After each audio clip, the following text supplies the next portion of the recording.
I'm so glad y'all stopped by today to see us. I'm gonna get rid of these cheap glasses that I got here. Tell you a little bit about myself. My name's Glenn Shavers. We live in the River Valley of Arkansas. We live about 60 miles from Fort Smith. And, I think about 90 miles from Little Rock, right here alongside Interstate 40 off Lake Garden Hill. But what we do around here, we've got just kind of an all-around leather shop. And a lot of leather crafts, we specialize in different things like custom belts, saddles, wallets, handbags, and all sorts of stuff. And that's fine and dandy. I mean, we're just a little old, like I said, just a little old mom and pop shop out here in the country. We're just country folks, that's all we are. You don't meet nobody more country, I reckon, is what we are. But I work at this every day. And I ain't got no great big fancy shop. I don't want one. I ain't got no fancy high-grade tools to work with. Well, I've got a few, but that's beside the point.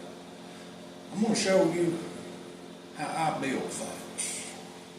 I'm not going to try to teach you how to carve leather. I'm not going to teach you how to sew leather unless it's something that I think a little different that you just can pick up somewhere else. There's a few little tricks to it. But what I want to show you is how to draw a pattern,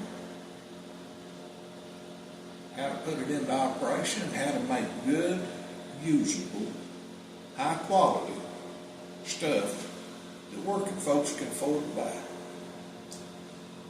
Most of my clientele is just working people. Now, I've got some people that's a little more well off that I do work for. I mean, I ain't saying they got enough money to burn a wet mule, but I figure 2 or 3 of them's got enough money to scorch it there. But most of them just working people. They work every day, just like what we do. They can't afford a $350 belt. They can afford a $75 good high quality belt, holds riches up. They can afford a $85 good gun holster to carry the sidearm in. Now we do make fancy stuff, and I'll show you some fancy stuff. What I consider to be fancy. I want to tell you right now, fancy costs money. We make a lot of good high quality stuff. But it's not fancy. It's just plain, everyday working equipment. And that's what we strive on around here. Me and my wife's been doing this for a long time. I started doing this 43 years ago. Somewhere around that. I'm 66. The way I got started, a lot of people ask me how I got started doing leather work. I said, where'd you go to school at? How did you learn to do that? Well, people started out when I was about 14 years old, I reckon. I mean, like I said, I growed up right here alongside the Arkansas River. And I ain't going to say things were rough back then, but I tell you what, they wasn't quite the smoothest in the world then. But we never wanted for nothing. But there was a man up here at town, Mr. Woody Rogers. He was a fine gentleman. He really was. He got disabled during World War II, and he was paralyzed from waist down. And he was a leathersmith. The only leathersmith I know about. I didn't know anybody else in the world done that kind of stuff, except Mr. Woody. He made these cowboy belts, what I call.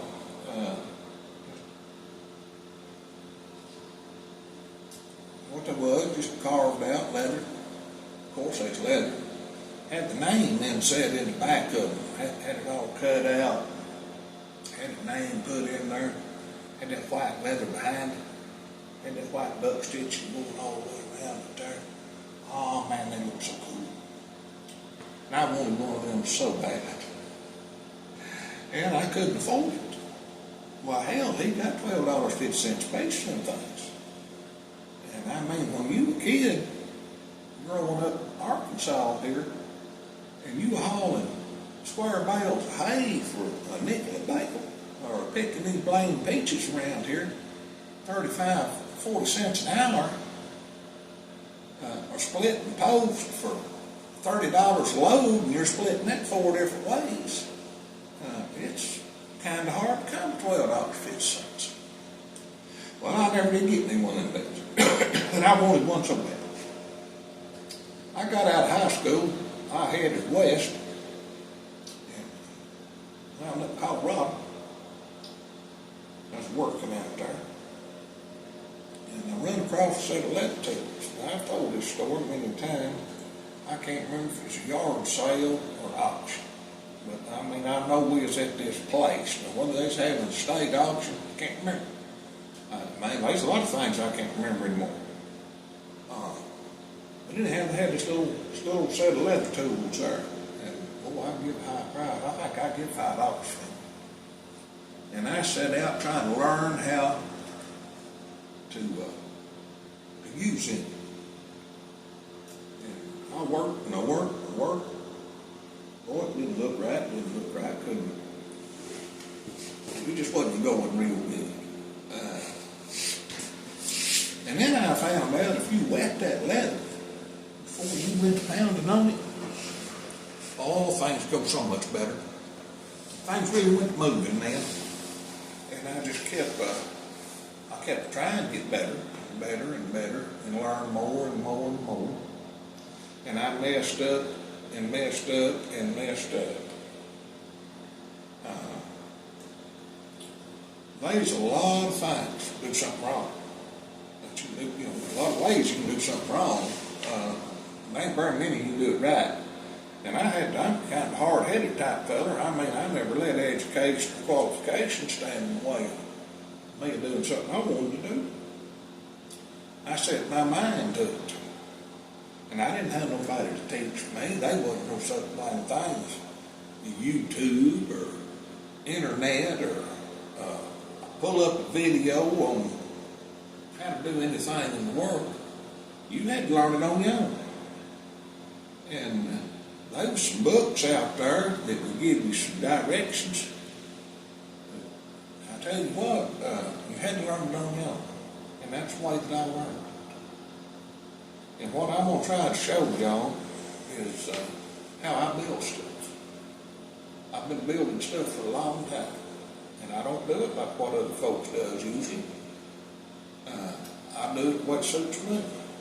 I do it the way I know how to do it. And everybody's got to learn their own little way of doing things. But what I'm going to strive to tell y'all and show you, if this video thing works out, is I'm going to show you how to build a project everywhere from laying it out on the table on a piece of paper and making yourself a cut pattern to how all the pieces fits together and why they're in there and what they do. And we're going to strive to do that. I'm going to try my best to show y'all something. I ain't expecting you to buy nothing from me. Hell, I ain't trying to sell you nothing. I ain't the thing in the world I got down here that I'd say to sell you, unless you want some of this leather work that I do, and then that's fine and dandy, but I ain't got no leather to sell you. I ain't got no fancy pattern packs to sell you. Got no dye, no lace, no thread. Y'all need that stuff, y'all go buy it just like what I do. That's the best I can tell you about that. What all I got, and I ain't selling it to you, I'm giving it to you. And that's time and a little bit of knowledge. Y'all hang with me here. You might learn how to do some things that you already know how to do. You might learn how to do something new. And hell, I might learn how to do something new.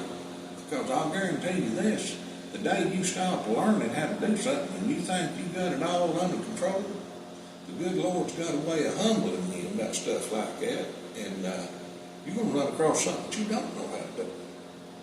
I'm gonna show you how to do saddle repair, how the easiest way to change stirrup leather. I can take a saddle and if that tree ain't broke, I can fix it. It don't really matter to me what's wrong with it. I mean, all it takes is time and money. I can fix a saddle. Well, if the tree's not broke. Now, if the tree's broke, you had luck. That's just, I mean, I can replace a tree. Getting everything to fit back exactly right is not the easiest thing in the world. I have done it, but it's not the easiest thing in the world. But I want to teach you just how an old man goes about doing things. I ain't one of these high-tech people. I'm going to give you a little tour of this shop here in a little bit and show you exactly what it is I'm working with, what my tools are that I work with every day. And some of y'all might scoff a little bit and laugh and say, well, that goofy old hillbilly there, he don't know what the hell he's doing. You know, he might be right. But I'm going to show y'all how I do it. And it don't cost you a thing in the world except your time to watch and see. And hell, I might tell you a story or two somewhere along the way. I've done a lot of stories from growing up in the South. And I might even throw a story or two in there. But the main thing is, I guess I just want to pass on what it is that I know how to do. My children don't have no interest in it. I've got some fine children. I really do. Love them to death. I've got two little grandsons that come on, and let me tell you what them two little turds are.